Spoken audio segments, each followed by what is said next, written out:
மக்கள் அனைவருக்கும் வணக்கம். அதாவது வீடியோக்குள்ளே போகிறதுக்கு முன்னாடி அரசியலை பற்றி முழுமையாக தெரிந்து கொள்ள, அரசியல் சார்ந்த செய்திகளை தினந்தோறும் தெரிந்து கொள்ள நம்ம சேனலை சப்ஸ்கிரைப் பண்ணிக்கோங்க. வாருங்கள் மக்களே, தமிழகத்தை இனிமேல் ஆளப்போவது இவர்கள்தான் அப்படின்ற ஒரு செய்தியை பற்றி முழுமையாக காண்போம்.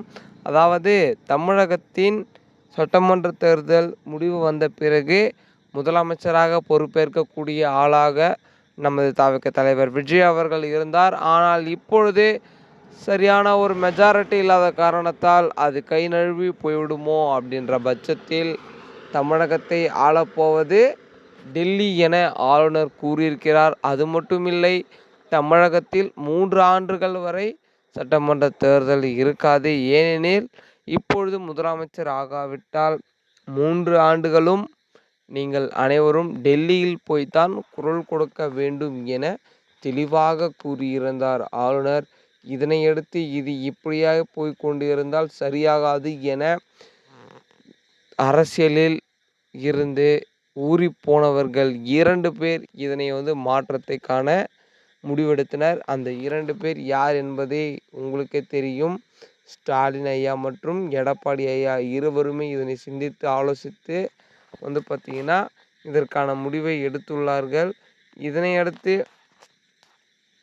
தமிழகத்தின் முதலமைச்சராக தவிக தலைவர் விஜய் அவர்கள் தான் வர வேண்டும். ஏனென்றால் அவர்கள் தான் இப்பொழுது அதிக தொகுதிகளை கைப்பற்றியுள்ளார். ஆகவே அவரை முதலமைச்சராக விடுங்கள்.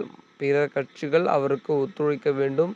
மெஜாரிட்டி கிடைக்காத காரணத்தால் தான் இவ்வளவு பிரச்சனை. ஆகையால் மெஜாரிட்டி ஒரேடியாக கிடைத்துவிட்டது.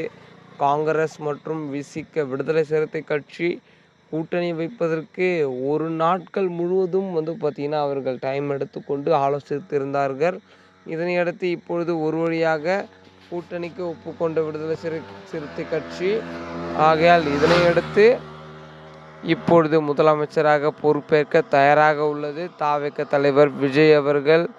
ஆகையால் பொறுத்திருந்து காண்போம் மக்களே, என்ன நடக்கிறது என்று. இதனையடுத்து அரசியல் சார்ந்த செய்திகளை தினந்தோறும் தெரிஞ்சுக்க நமது சேனலை சப்ஸ்கிரைப் பண்ணிக்கோங்க. ஓகே மக்களே, அடுத்த வீடியோவில் அடுத்த காணொளியில் புதிய செய்தியுடன் சந்திக்கிறேன். நன்றி, வணக்கம்.